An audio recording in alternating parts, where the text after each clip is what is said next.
¿Qué tal? Muy buenas. Sean bienvenidos, bien hallados, señoras, señores.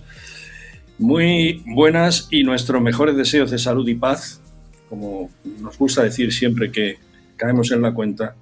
Y dada la situación, la verdad es que no nos despistamos mucho. Nos lo recuerdan, desgraciadamente, cada minuto. Salud y paz para todos. No sé cómo estará usted en estos momentos, si está en forma, si está preocupado, si está ocupado. De todas maneras, nos está prestando algo de atención y esto se lo agradecemos. No sé si es usted una persona fuerte o si es una persona frágil. Físicamente o anímicamente. ¿Es fuerte? Seguramente sí que es fuerte. ¿Pero fuerte de verdad o se lo hace? Digo esto porque a veces hay que hacer creer a los demás que somos una persona fuerte, como el mundo animal, ¿no? Abre el pavo real, hablábamos hace un momento del pavo real, cómo se expande él para atraer la atención de la hembra y parecer más fuerte, y frente a los otros machos, pues quiero decir que nos interesa ser fuertes, o al menos parecerlo, porque dicen que si empiezas a parecerlo, terminas creyéndolo. Bueno, de esto sabe mucho la psicología, así que yo creo que no es un tema personal, no es un tema mío, pero sí, bueno, de un gran profesional. Vamos a hablar y con un libro, prácticamente vamos a hablar con él que está a punto de nacer, el libro, claro, el autor no. El libro se llama Ser frágil es malo. Es como diciendo, oye, pues a lo mejor no es tan malo ser frágil. No lo sé, pero ¿qué es la fragilidad? Es una de las cuestiones iniciales que vamos a plantear a nuestro invitado, que es nuestro autor Miguel Ángel Rizaldos, uno de los mejores psicólogos que tiene este país y que por eso tenemos la suerte de volverlo a tener con nosotros. Es el primer invitado que repite. Miguel Ángel, ¿cómo estás? Bien hallado. Muchas gracias y muchas gracias por repetir, además. Un saludo Es un placer. a la gente que nos está viendo. Bueno, pues me preguntabas qué es esto de la fragilidad. Bueno, la fragilidad yo creo que es algo que todos tenemos, ¿no? Al final todos tenemos nuestra fortaleza, pero también nuestras fragilidades, ¿no? Aquí no hay nadie infalible. Todo el mundo, pues, por algún lado flaquea, ¿no? Entonces, la idea del libro es un poco, pues, ponerlo encima de la mesa, ¿no? Porque muchas veces, lo que tú comentabas, ¿no? Creemos que tenemos que mostrar fortaleza o fuerza cuando no la tenemos. Y a veces eso es contraproducente porque no podemos estar a esa altura, ¿no? Entonces, la idea un poco del libro es reconocer todas esas vulnerabilidades, todas esas fragilidades que tenemos, porque al final no es que sean malas, es que son humanas. Bueno, son humanas, desde luego. La fragilidad. ¿Qué es la fragilidad, concretamente? ¿Cómo podríamos definirla? Usted que es el experto. Yo hablaría de distintas cosas que nos hacen ser frágiles, ¿no? O que nos hacen ser vulnerables, ¿no? Que pueden ser desde nuestro pensamiento, ¿no? A veces el tener una cabeza pues que le da muchas vueltas a las cosas, por ejemplo, ¿no? Puede ser una fragilidad. Otra fragilidad puede ser el que no gestiona bien mis emociones, ¿no? Y que me dejo llevar por los impulsos. Otra fragilidad puede ser el querer ser perfeccionista, ¿no? Y estar continuamente poniendo el foco en lo que me falta, no en lo que tengo, ¿no? O otra fragilidad puede ser, pues en el trabajo, considerar que no estoy a la altura, ¿no? Bueno, pues todos estos y muchos más temas son los que abordo en el libro, ¿no? Al final, pues son... Y a veces es una misma moneda con dos caras, ¿no? La cara de la fortaleza o de la...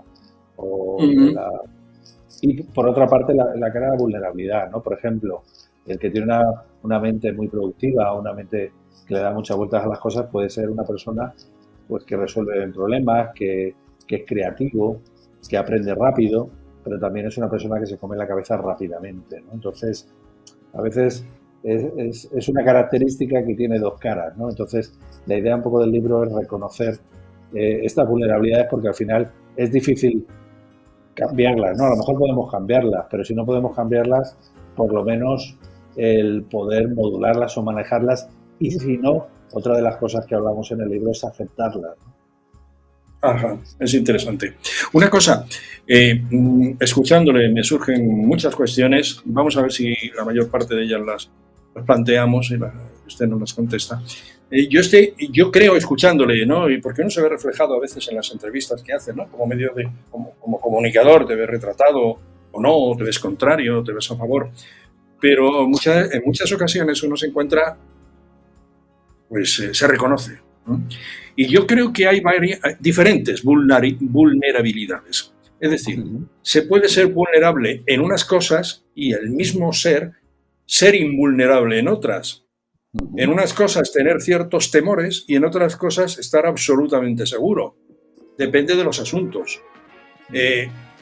Esto es así, entiendo yo. Quiero decir que una persona frágil no tiene por qué ser frágil en todo.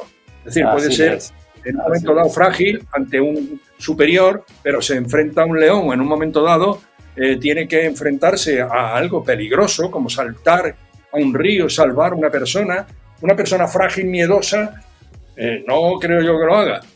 Pero en ese momento la vulnerabilidad ha desaparecido totalmente y se ha convertido en el, vamos a decir, iba a decir el animal que es, ¿no? Pero es verdad, en esa persona fuerte y atrevida y valiente que salta donde sea y se enfrenta a quien sea. También dicen que los héroes lo son sin haberlo pensado, ¿no? Esta es otra historia. Sí. Pero pregunto, bueno, ¿hay diferentes vulnerabilidades y en la misma persona se pueden dar fragilidades y vulnerabilidades? Sí, sí, eso es lo normal, lo habitual. Todos tenemos vulnerabilidades y fortalezas, ¿no? Es bueno reconocer las fortalezas y darles importancia, porque muchas veces, como son cosas positivas, pues no les damos mucha importancia. Sí. Y, sin embargo, es interesante darle importancia porque nos da confianza a nosotros mismos. Y por otra parte, todos tenemos fragilidades. Y es verdad, y esto en terapia lo hacemos, en psicoterapia, cuando trabajamos con una persona, le hacemos ver esas áreas donde es más fuerte o donde es más hábil o donde lo maneja mejor, para que se dé cuenta de que puede hacerlo, de que a lo mejor lo que tiene que ampliar en ese área lo tiene que ampliar a otras áreas donde le cuesta más, ¿no? Entonces, bueno. Sí, claro. Aquí todos tenemos ciertas fortalezas y ciertas vulnerabilidades. Tienen que ver mucho con nuestros aprendizajes, sobre todo cuando somos pequeños o cuando somos adolescentes, lo que vamos aprendiendo a lo largo de la vida, ¿no? Habrá fragilidades que podemos superar y otras que a lo mejor no podemos superar, van a estar ahí, forman parte de mí, ¿no? Y la idea es reconocerlas, aceptarlas, que aceptar no quiere decir que te guste, aceptar quiere decir que dejar de pelear contra algo que es imposible de quitar, ¿no? Y entonces, al reconocerlo, de algún modo lo manejas mucho mejor, ¿no? Y yo creo que también no te sobrepresiones, porque muchas veces lo que nos pasa a los seres humanos es que estamos mal porque no nos dejamos estar mal. Aunque parezca paradójico, pero es así. Tú titulas o subtitulas, en este caso, tu libro, aceptar tu vulnerabilidad te hace más fuerte. ¿Esto es cierto? Sí, por supuesto. O sea, si me doy cuenta que soy débil o que tengo debilidades, ¿me hace más fuerte? Sí. Pero no solo que me dé cuenta, sino que lo muestre. Tú si ves a alguien, por ejemplo, que está hablando en público, que es la primera vez que habla en público y está muy nervioso, y él mismo dice, me veréis que estoy muy nervioso, que estoy temblando, pero es que no suelo hacer esto. Lo que está haciendo es no esconder lo que se ve. Y además la gente normalmente somos empáticas. A no ser que haya algún psicópata en la sala y quiera fastidiar al hombre, pues nosotros nos pondremos en su lugar. Y al contrario, diremos qué valiente es que muestra su vulnerabilidad. No tiene nada que esconder. Le quitas una presión de encima. Lo que pasa, llegar a ese punto no es fácil. Es verdad. Pero poner encima de la mesa nuestra vulnerabilidad no nos hace más débiles, sino al contrario, nos hace más fuertes. Lo del término empatía es verdad que se da, ¿no? Tenemos experiencia de eso y usted lo retrata, ¿no? Lo dice en su libro. Porque como casi todos, no voy a decir todos, tenemos algún tipo de falla, de vulnerabilidad, de temor, de miedo, de complejillo, este tipo de cosas. Cuando ves a alguien o que te encuentras con alguien que tiene estas cosas o parecidas, como que empatizas más con él y esa persona que tiene esa vulnerabilidad debe darse cuenta de que está siendo bien acogido, no está teniendo un problema de incomunicación, sino de todo lo contrario, que le están queriendo más, por decirlo de un modo muy llano, ¿no? Más de lo que él pensaba hace unos instantes. Es decir, se da cuenta que, bueno, yo con mi debilidad y resulta que bien me han acogido. Y es porque han detectado su fragilidad, su vulnerabilidad, su sistema emocional, ¿no? Claro, cuando tú te das cuenta de que esto no solo te pasa a ti, sino que le pasa a otros seres humanos, Claro.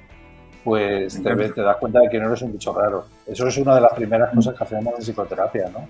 El naturalizar el que a veces las personas se ven desbordadas por la ansiedad, por la depresión, y que no es una cosa rara y que no es que hayas hecho mal las cosas, ni mucho menos, simplemente que a veces la vida te desborda y que tienes que aprender una serie de herramientas y estrategias para mejor manejar la situación, si puedes. Entonces, es un poco esa la idea. Por eso, cuando encontramos a personas que tienen mis mismos problemas, me siento bien, porque me siento acompañado, porque no me siento un bicho raro. Incluso esas personas me pueden ayudar a, si han gestionado estas vulnerabilidades mejor que yo o las han superado, pues me pueden ayudar mucho mejor que cualquier otro que no haya pasado por ahí. Sí, sí. No dispongo de datos, pero posiblemente la inmensa mayoría de las personas somos bastante sensibles a la fragilidad. Y en este punto quiero preguntarles, quiero que nos cuente si la fragilidad se adquiere desde pequeñín, tanto la física como la emocional. Y digo la física porque tiene su incidencia. Si tenemos cierta fragilidad, y no es que de niños hayan recibido un maltrato, un bullying o cualquier cosa de estas, ¿no? Sino que, bueno, desarrollan menos actividad física, son menos activos, son menos fuertes, son más débiles o parecen físicamente más delicados. Esto se viene generando desde pequeñito. Esto, resumo la pregunta, ¿el frágil se hace o nace? Bueno, la fragilidad, yo más que la persona frágil, yo diría las fragilidades que tenemos todos, ¿no? Porque yo creo que todos tenemos fragilidades, aquí no hay nadie infalible. Pues esas fragilidades vienen sobre todo en nuestro aprendizaje. Tenemos dos épocas en nuestra vida donde se hace la estructura de lo que somos, ¿no? A nivel de persona, que son los primeros 4 o 5 años de vida y la adolescencia. Son los dos épocas en la vida en las que se abren las mayores ventanas de aprendizaje. No quiere decir esto que no aprendamos en otros momentos, pero esos dos momentos son vitales para hacer esa estructura.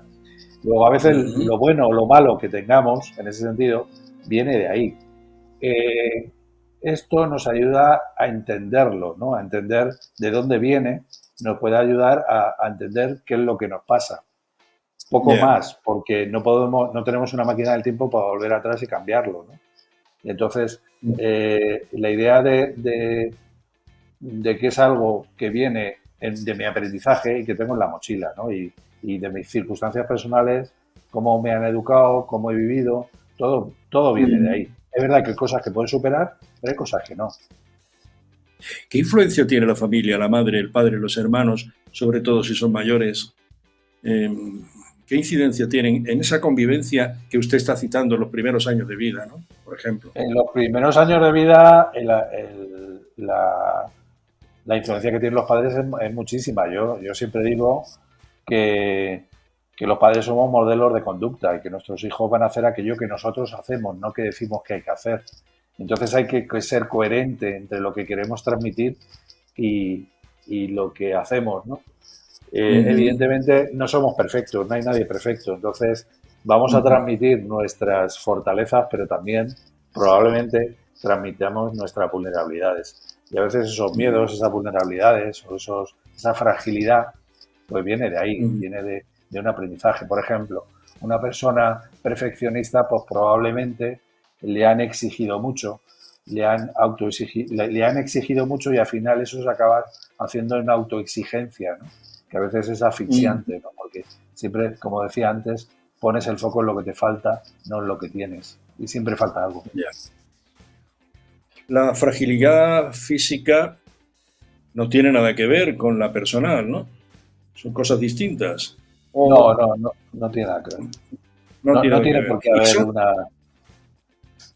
Aquí hablo de la fragilidad psicológica. Y además, bueno, hablo al principio precisamente de cuál ha sido mi experiencia con la fragilidad, ¿no? Y hablo de que mi padre tenía poliomielitis desde niño, porque le dio la polio, y él pues siempre ha tenido una movilidad reducida, ¿no? Que según cumplía años, pues cada vez más. Entonces, para mí siempre ha sido pues un modelo. Y para mí no era un modelo frágil, para mí era un modelo al contrario, fuerte. O sea, al contrario, porque tenía otra serie de características muy importantes en el ser humano. Por ejemplo, la aceptación, ¿no? La aceptación de que me ha tocado esto, de que es una putada, pero hay que tirar para adelante y hay que vivir, ¿no? Sí, sí. O también el tener una resiliencia, ¿no? Ya sabemos que la resiliencia es esa propiedad que tenemos los seres humanos de en condiciones muy adversas salir para adelante, ¿no? Entonces, Renacer, para sí. mí ha sido un ejemplo que aunque era Sí, una sí, persona sí. frágil en lo físico, sin embargo en lo psicológico no. O tendría sus fragilidades, claro, pero en Ya, definitiva era una persona que no te transmitía fragilidad. ya, ya. De todas maneras, el ser humano es un ser fuerte, ¿no? Cuando tiene que ser fuerte, es fuerte. Y en situaciones adversas, yo creo que es Sí, cuando somos más capaces de salir hacia adelante, ¿no? Aunque haya efectivamente. riesgos, ¿verdad? Sí, sí, Efectivamente, a perdona. veces las personas tienen mucho miedo, y eso lo vemos en consulta, mucho miedo a romperse, ¿no? Que las circunstancias te van a romper, ¿no? La muerte de un ser querido, Mm, o cosas muy abruptas, muy fuertes, ¿no? Te van a romper y te rompen, es verdad que te rompen, pero la capacidad del ser humano de reconstrucción es muy potente, porque tenemos ajá. esa característica, la resiliencia. Entonces, es verdad que a veces la vida nos puede romper, y hagas lo que hagas, se va a romper, pero lo importante es que tenemos la capacidad de reconstrucción, ¿no?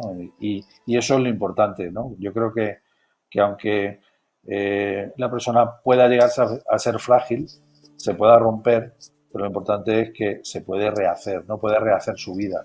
Y en eso hay muchísimos ejemplos, ¿no? El ser Ya lo humano dice es, usted con una... como Sí, tú decías, adelante. el ser humano es fuerte cuando tiene que ser fuerte. Eso es. Sí. Y que a veces es uno el mismo sorprendido, ¿verdad? Ante situaciones muy Efe- concretas. Sí. Efectivamente. Asegura usted esto con otras palabras en su libro y me ha gustado, porque dice, lo importante no es romperse, sino reconstruirse. Me ha gustado mucho. Bueno, uno se puede reconstruir, pero necesita profesionales, en este caso como usted. Luego hablaremos, bueno, luego ya hablamos de que su libro va a ser de mucha utilidad para este tipo de personas. Yo creo para todo el mundo, porque el Sí, que más y el sí. que menos tenemos nuestro pie izquierdo, quiere decir. Efectivamente, todos tenemos una vulnerabilidad que en situaciones de Sí. estrés, en situaciones adversas, vamos a salir por esa vulnerabilidad, ¿no? Digamos que Mm, esto es como si fuera un río, ¿no? Hay una parte, un borde que tenemos menos fuerte y que sí, cuando viene mucha agua se va a salir el agua. Entonces, sí, el que es de una mente muy, pues se va a comer más la cabeza, ¿no? Muy productiva, o el que sí.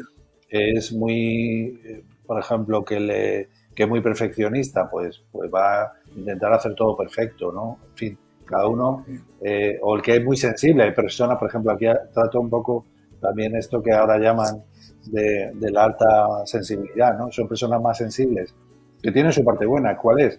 Pues que cuando disfrutan, disfrutan como nadie. Ahora, cuando sufren, sufren como nadie. Entonces, Mm, esas personas, cuando se ven desbordadas por algo negativo, pues lo van a pasar muy mal, muy bien, porque lo sienten más. sí. Eh, Casi a modo de atención, ¿no? En este caso a sus pacientes. Ser frágil es porque estamos en la vida sin horizonte. Quiero decir, ¿se encuentra usted esto en consulta? Sí, una de las cosas que al ser humano, cuando tiene sus necesidades básicas cubiertas, que le hace perder su salud mental, es la falta de Mm, sentido en la vida.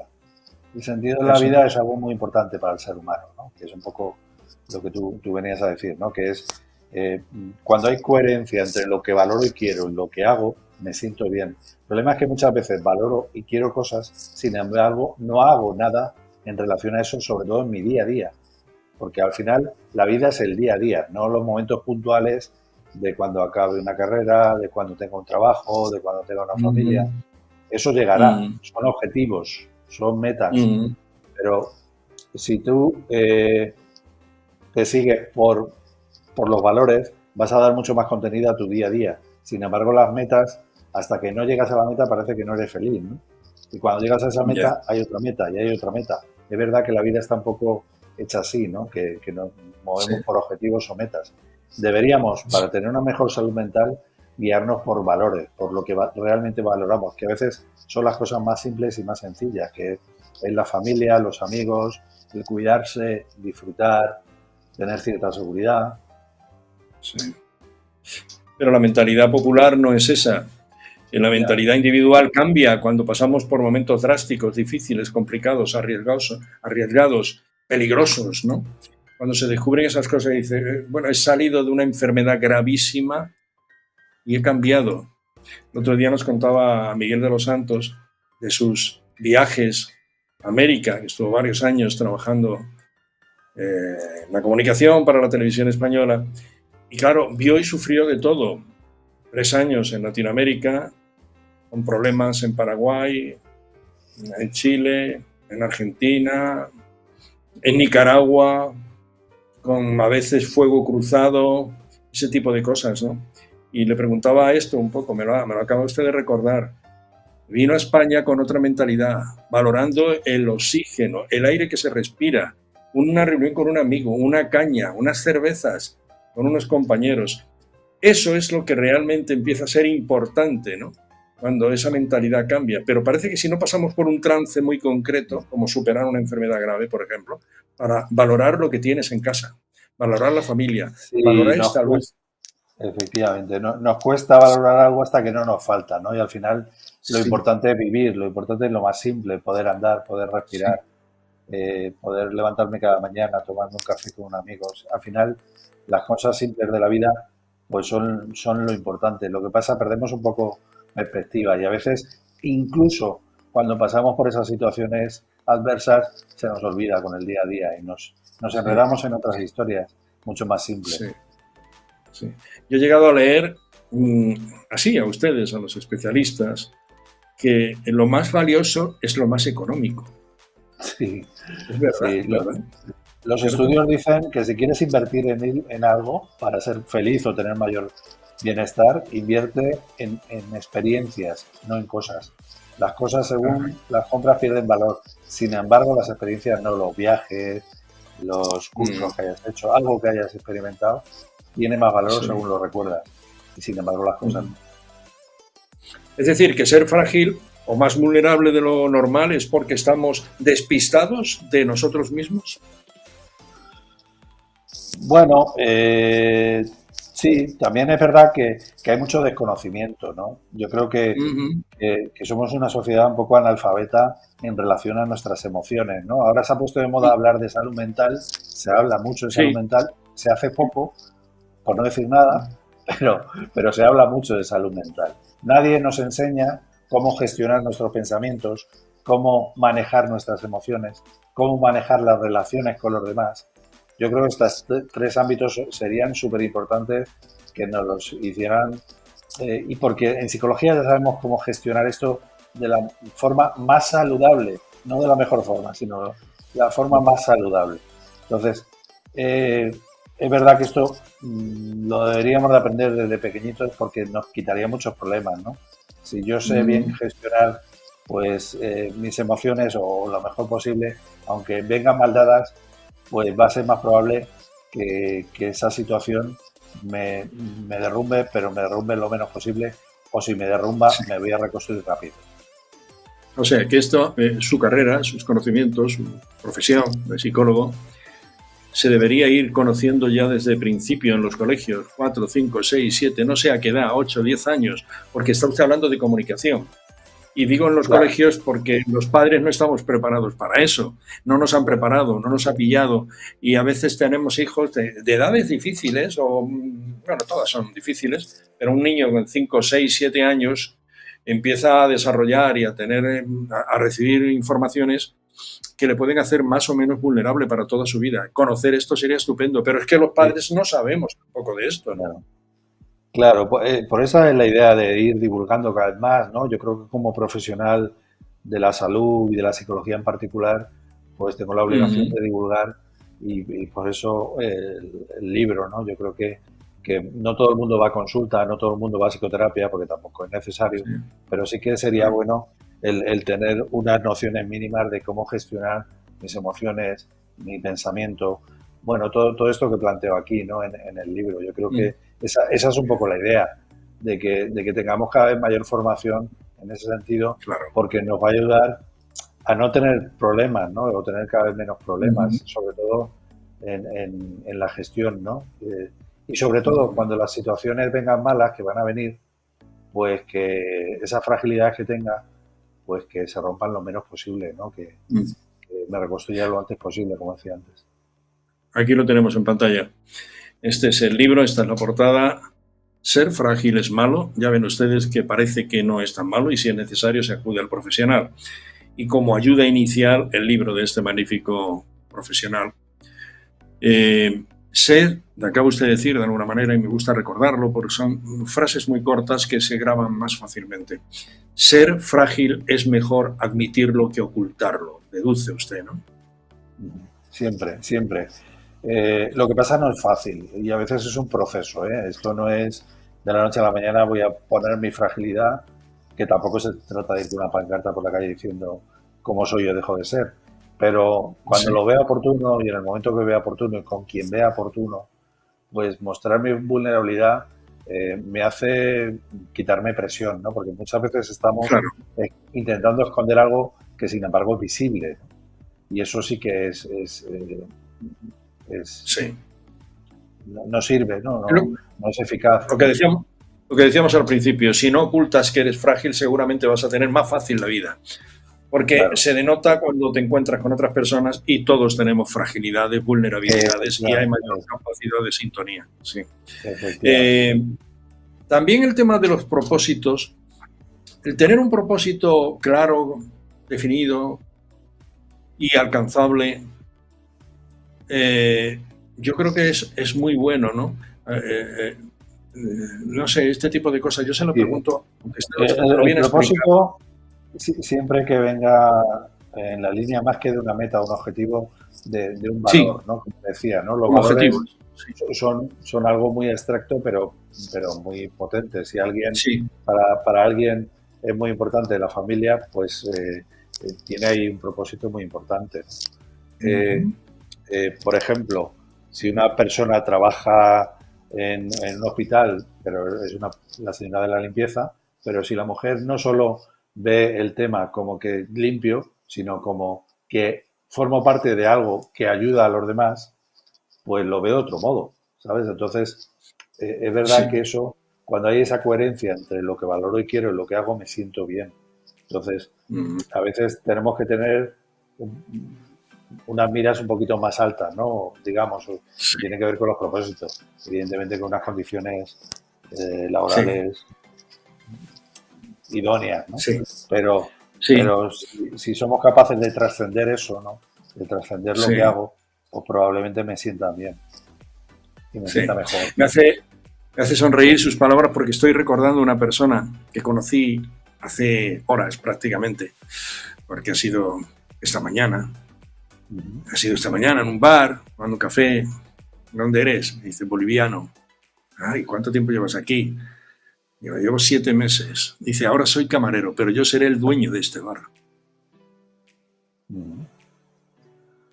Me ha hecho sentir, y me lo ha recordado usted, esto es un tío que viene con un objetivo, una persona que tiene un objetivo. A lo mejor no es ese bar, pero a lo mejor es otro. Es decir, el chico se está preparando, está trabajando y lo tiene clarísimo, ¿no? Y le dije, mira, ya conocí yo a otra mujer, también boliviana, y por eso sintonizamos en nuestra conversación. Digo, que empezó así y hoy es dueña de un restaurante. Ujú. Empezó trabajando, limpiando, ¿no? Y acaba usted de retratarlo, y es la importancia del objetivo. Nos falta foco, ¿verdad? Sí, a veces sí, y nos acomodamos. Es verdad que también hay que aceptar la parte injusta, que no es solo el si tú quieres, puedes. Puede ser que esta persona luche, luche, luche, luche, luche y no lo consiga. También es probable. ¿Eh? Que eso también hay que decirlo, porque a veces esto a la gente, porque no siempre todo depende de ti. Hay un Ya, porcentaje claro. de la vida que no depende de ti. Hagas lo que hagas. Es verdad que aumenta la probabilidad de que si tú luchas por algo lo consigas, pero aumenta la probabilidad, es una probabilidad, ¿eh? No es una certeza. Porque con No, esto a certeza, veces no hay nada. hay que tener cuidado porque vemos gente en consulta que con este tipo de mensajes creen que no hacen lo suficiente. Y a veces no es que hagan lo Mm, suficiente, es que no estás en el sitio en el momento oportuno. A veces la vida es así. Y la vida tiene una parte sí. injusta que hay que aceptar y que esto tiene que ver con el libro, ¿no?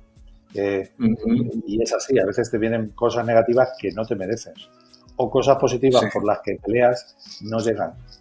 Y es injusto, sí, pero aceptar no quiere decir que sea justo, aceptar no Sí. quiere decir que te guste, aceptar quiere decir que dejas de quejarte, porque muchas veces estamos instalados en la queja y la queja es como una mecedora, se Ese es mueve, un pero apartado aguanta. bueno de su libro. Ese es un apartado muy llamativo de su libro. Desarróllelo un poquito más, por favor. Me callo. Me Pues encanta.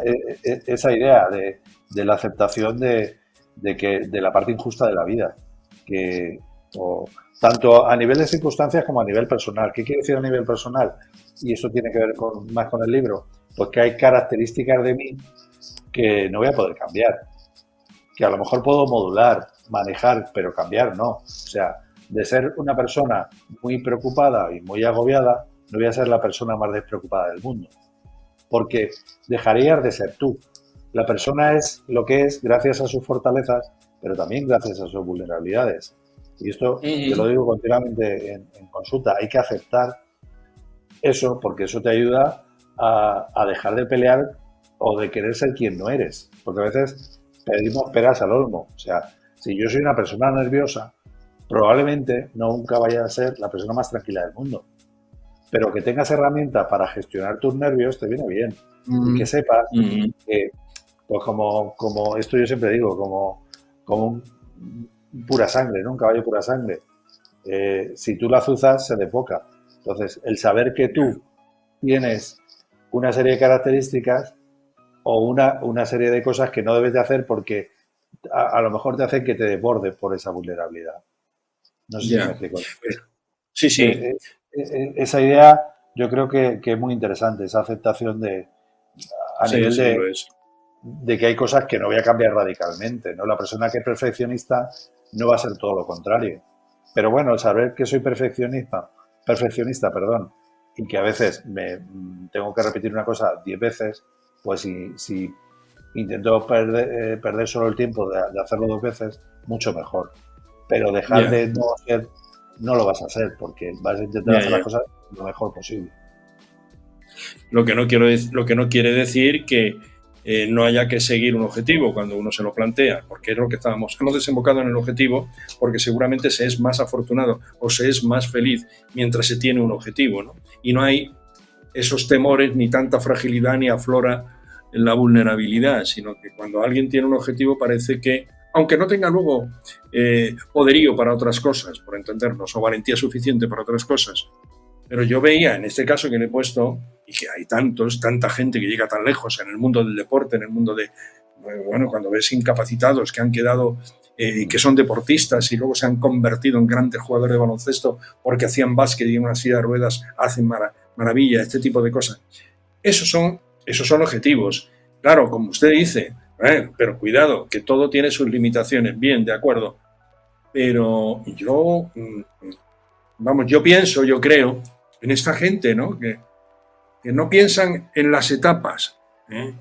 Recuerdo haber hecho algunas vueltas ciclistas, 3 concretamente, en España, y cuando hablas así con los ciclistas, todos suelen decir, yo no pienso etapa a etapa como en el fútbol, yo pienso en la meta final, porque etapa a etapa se irá dando, ¿no?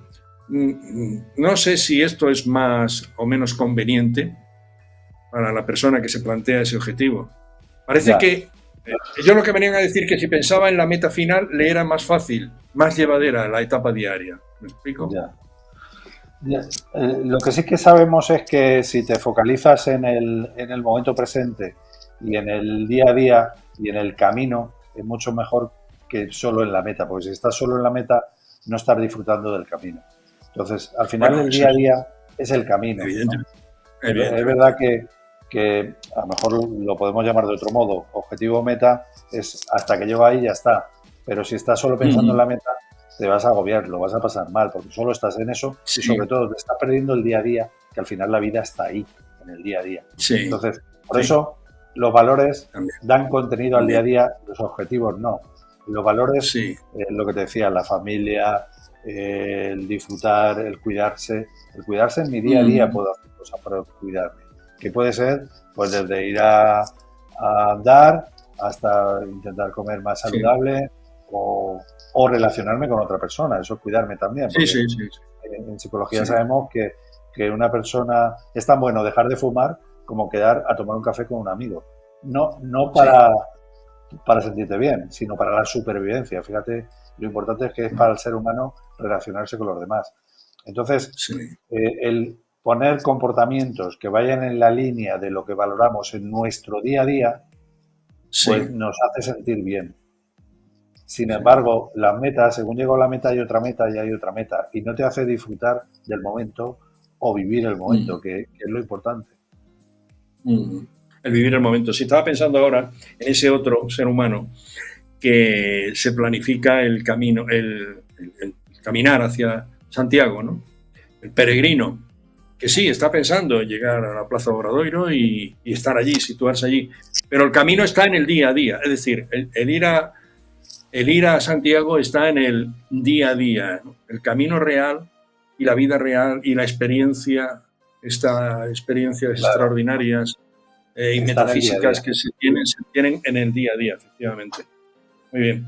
Lo que sí es cierto es que, bueno, no solamente es bueno, es muy saludable el tener un objetivo porque nos retira, nos aísla de otras complicaciones, de vulnerabilidades, fragilidades, etcétera, etcétera.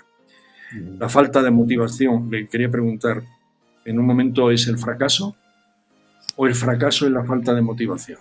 No, yo creo que el problema que tenemos es que creemos que la motivación es tener ganas. Y la motivación no es tener ganas, es tener motivos. O sea, y los motivos tienen que ver con los valores al final, ¿no? Si yo quiero cuidarme, tengo que la motivación para hacer ejercicio es el motivo, cuidarme, pero ganar no tengo ninguna. Entonces, ¿qué tengo que hacer? Tirarme o dejarme llevar por los motivos, no por las ganas. No esperar a tener ganas para hacer, sino hacer. ¿Por qué? Porque va en la línea de lo que quiero, que es cuidarme. No sé si me he explicado. Entonces, sí, lo entendemos. Muchas veces nos confundimos la motivación con tener ganas. Y no es eso. Eso es. Y no es eso. Hay que tirar de los motivos, no de las ganas. Porque ganas no siempre tenemos. Pero tenemos como motivos. En las celebraciones. Como en las celebraciones cuando se brinda, dice ¡ay, motivo! Pues parece que no, pero usted lo está retratando de alguna manera, ¿no? Sí. Eso es. Al final, hay motivo y entonces, cuando hay motivos, pues tengo que tirar de los motivos. Me quiero cuidar.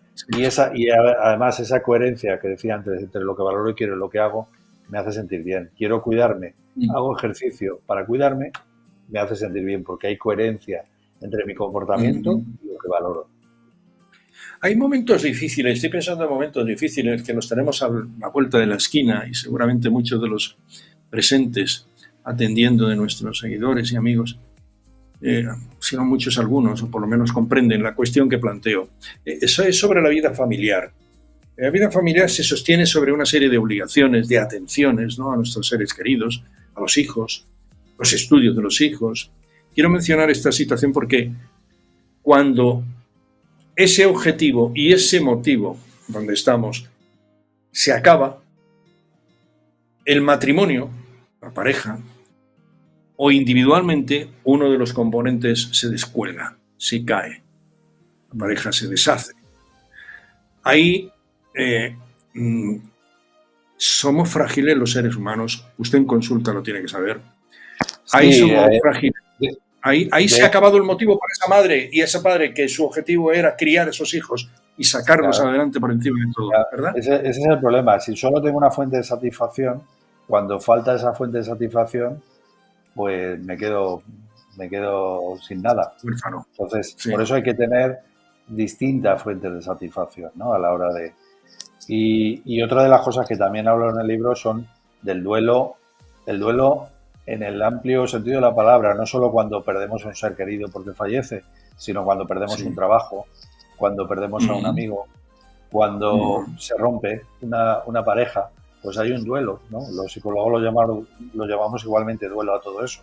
¿Por qué? Porque es una pérdida de algo. Cuando perdemos algo, nos sentimos mal, nos sentimos tristes. Y eso es normal, natural y sano. Entonces, hay que adaptarse a esa nueva situación, que esa emoción negativa, que llamamos negativa no porque sea mala, sino porque es incómoda, que es la tristeza, nos ayuda a adaptarnos a esa nueva situación. Y si además muestro esa tristeza, pues es más probable que mi entorno me apoye y me ayude. Luego, sentirme triste no es malo, pero es desagradable, no es agradable. Y es sano. Es negativo, pero es sano. Efectivamente. Lo llamamos negativo porque no es agradable de sentir, no porque sea malo. Sí. Usted lo llama negativo, pero lo explica así como nos está diciendo. Quiero decir, en la situación que le acabo de plantear es que hay un cambio, y un cambio drástico, ¿no? Puede ser incluso peligroso, porque ha habido objetivos que hacer y que llevar a efecto, cosas, obligaciones que han sido devociones también, pero a partir de ese momento entiendo yo que hay que ser primero amable con uno mismo, ¿no? Es decir, ocuparnos un poco empezar a ocuparnos ya de nosotros. Los hijos se fueron, pues ahora me apunto al gym, o ahora me apunto a un curso, o ahora voy a estudiar, o ahora voy a terminar aquello que no terminé de joven. Es decir, tener cosas, quererse, lo que digo, hacer ejercicio físico, una buena alimentación, lecturas, amistades, recuperar lo que se ha perdido, porque estamos ante un cambio. Y ante el cambio hay que cambiar, ¿verdad? Sí, pero tú fíjate, yo creo que ese cambio tendría que haber estado antes, siempre. Claro. Siendo padres, a veces nos olvidamos de nosotros mismos y eso no te hace ser el mejor padre, porque si no estás bien, no vas a poder cuidar bien. Entonces, una de las cosas que hay que hacer es cuidar. No siempre es fácil, no siempre tenemos tiempo, no siempre tenemos ganas, pero una de las prioridades que tenemos que hacer para también transmitir a nosotros, a nuestros hijos, que es importante cuidarse, es que nosotros nos cuidemos. Si nos cuidamos, transmitimos cuidado, pero si no nos cuidamos, lo que le vamos a transmitir que no es importante cuidarse. Entonces, el día de mañana ellos van a hacer lo mismo. Entonces, es importante el cuidarnos, no solo cuando ya no nos necesitan nuestros hijos, sino incluso antes, mucho antes. Hay que cuidarse. Y una de las cosas que también, al cuidarse, que es muy importante y que también está reflejada en el libro, que hablo de la autocompasión, ¿no? Esto de compasión suena feo en castellano, suena tener pena. A mí no me ha gustado tampoco, sí. Sí, pero tiene que ver con, en psicología, la autocompasión tiene que ver con el autocuidado, sobre todo a nivel emocional. Sobre todo cuando las cosas no van bien, nos equivocamos o cometemos errores, somos capaces de decirnos lo que no diríamos a nadie, no porque seamos masoquistas y queramos machacarnos, sino simplemente porque no tenemos cultura de autocuidado. Entonces, la idea ahí sería el tratarnos, primero darme cuenta de no tratarme mal y segundo, tratarme como trataría a alguien que quiero. Y eso es cuidarse. Lo que pasa es que no caemos en ello porque nadie nos dice que es importante. Se me ocurre una pregunta que no sé si es inteligente u oportuna. ¿Qué diferencia hay entre indulgencia y compasión? Autoindulgencia y autocompasión. Acaba usted de mencionar. La autocompasión es en psicología. En castellano suena feo, pero autocompasión tiene que ver con tratarte bien. No con tener pena de ti, sino tratarte como tratarías a alguien que quieres. Sí. Y en ese caso, quizá tiene que ver con indulgencia, ¿no? Con lo mismo que haces con otra persona, hacerlo contigo mismo. O sea, a otra persona cuando comete errores, cuando las cosas no le van bien, probablemente si no eres un psicópata, pues intentas decírselo, pero de la mejor forma posible para no hacerle daño. Pues eso mismo es lo que tenemos que hacer con nosotros mismos, porque no cae en saco roto cuando no lo decimos, sino que nos hace daño, ¿no? Y además no es eficaz, no, lo que hace es machacarte y ya está. Según las informaciones, parte de las informaciones que recoge su libro, actualmente la depresión es la primera enfermedad de discapacidad, superando al cáncer y a las enfermedades cardiovasculares. Esto es un incremento tremendo y sobre todo pensando en los jóvenes y en los niños, ¿no? La depresión. Así es, y además ahora con la pandemia mucho más, ¿no? Se habla mucho, Claro, insisto, se habla mucho de 2 años salud y pico. mental, pero no se hace nada, no se acaba de hacer nada. Y, y- y es verdad que han sido 2 años duros y se ha tenido que hacer cosas, bueno, el que no ha perdido un ser querido, o ha perdido la salud, o ha perdido, como poco ha Mm, perdido un tiempo en el que no hemos podido hacer lo que queríamos y no teníamos fuente de satisfacción, como poco.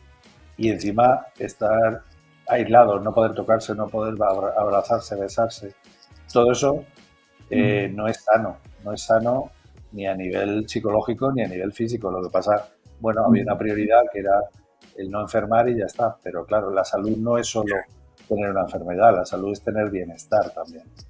Sí, eso dice usted, ¿no? Que ir al psicólogo no es solo para las personas que se encuentran mal, sino también para aquellos que quieren estar mejor, ¿verdad? Eso es, eso es, esa es la idea. Esa es la idea, Sí, sí. porque al final ir al psicólogo, pues lo que te da son herramientas para gestionar pues todas esas cosas que en ningún sitio las aprendes. Hombre, cada vez se va haciendo algo más en los colegios, se va divulgando, cada Ujú, vez sabemos más. Esa es la idea del libro también, ¿no? De la ujú. divulgación. Pero esa es un poco la idea, ¿no? De tener herramientas para gestionar pues esos pensamientos, esas emociones y esas relaciones con los demás. Ujú. Vamos, que al psicólogo hay que ir para estar mejor, no como al dentista, que va uno ya cuando va con el flemón puesto. Psicólogo no Bueno, hace falta estar muy grave, ¿no? Para pasar por allí. efectivamente, al Ujú, psicólogo, con que tengas la necesidad de querer estar mejor, porque hay cosas que ves que no manejas bien, que eres una persona ujú, tímida o que te da mucha vergüenza y ujú. eso en Sí. algún modo dejas de hacer cosas porque tú quieres, que tampoco tiene que ser una cosa gravísima, pero por ejemplo en niños y adolescentes, que yo también trabajo con ellos, pues a veces es muy interesante tener esas herramientas desde que eres pequeño, ¿no? A veces ellos no lo ven, pero cada vez más lo ven, incluso los adolescentes, y quieren Ujú. venir a la consulta del psicólogo para tener esas Muy bien. herramientas, ¿no? De acuerdo. ¿Utiliza usted las redes sociales y demás? Lo digo pensando personas que le puedan interesar, que le pueda interesar su Y libro, pero que también quiera conectar con usted. Tiene una página web, tiene sí, en la red página web social, ahí pueden ver las redes sociales, la página web es rizaldos.com, que es mi apellido rizaldos.com. con .com, Ujú. y luego en redes sociales buscando Rizaldos seguro que van a encontrar tanto en Instagram, Riz- en, ujú. en Twitter y también en Facebook. Rizaldos. En la última Rizaldos.com, pregunta, ahí me encuentran. sí, de acuerdo. La última y con el debido respeto, le pregunto, ¿cuánto tiempo hace de su última visita al psicólogo? Porque entiendo que esto tendrán que hacerlo ustedes, ¿no? Como los peluqueros, porque Pues mucho pero ¿y ahora qué? claro, claro, y somos personas humanas y como somos antes humanos que psicólogos, entonces cometemos Muy bien, o tenemos los muy mismos bien. problemas que cualquiera, de ansiedad, de depresión, Sí. pues afortunadamente tenemos colegas, amigos que te ayudan a Sí. manejar esto, porque no siempre es fácil, porque es verdad que tu Ujú. gente allegada, con esto de ser psicólogo, se cree que nunca puedes estar mal, y no es verdad. Eh, Hombre, tenemos que cuidarnos también porque trabajamos continuamente con el sufrimiento y a veces eso no es fácil. es más, ¿caen en la mochila del psicólogo algunas cosas que vienen de la mochila del consultante? ¿Se llevan ustedes el trabajo a su vida? No digo Hombre, a su casa. al final estás trabajando con seres humanos y como tal no puedes ser aséptico. Eh, por Claro. eso hay cosas que a veces te duelen y a veces te llevas a casa así, pero es nuestro Sí. trabajo, es así, Eh, no puedes, no sería buen psicólogo si eh, no te implicaras con tus pacientes, te tienes que implicar. Muy bien. Yo para despedir diría que en la medida de su fragilidad será usted mejor o menos bueno como profesional. O sea, que mantenga su fragilidad en la medida en que pueda y esa sensibilidad y amor por dar a los demás. En este caso lo que hace es pasarles algo didáctico, pedagógico y formativo, que es el mundo de alguna manera, es el mundo de la vivencia, de la comunicación, del vivir con la mayor calidad posible. Y al psicólogo pues hay que visitarle con frecuencia modulada, diría yo. Porque sí, como usted dice en el libro, si al traumatólogo hay que ir cuando nos rompemos una pierna, no nos esperemos a rompernos, en fin, la vida, la cabeza o complicarnos la vida si tenemos al psicólogo cercano. Muchísimas gracias, Miguel Ángel Rizaldos. Enhorabuena por este Ser frágil es malo. Pues miren ustedes, me ha quedado un poquito más claro y me quedo más tranquilo. No es tan malo, porque el que más y el que menos tenemos nuestras vulnerabilidades. Gracias, un abrazo muy grande, muy fuerte, mucha suerte con el libro y con, naturalmente, sus consultantes. Mucho éxito. Muchas gracias, José Luis, y muchas gracias a tus espectadores y oyentes. Hasta siempre. Adiós.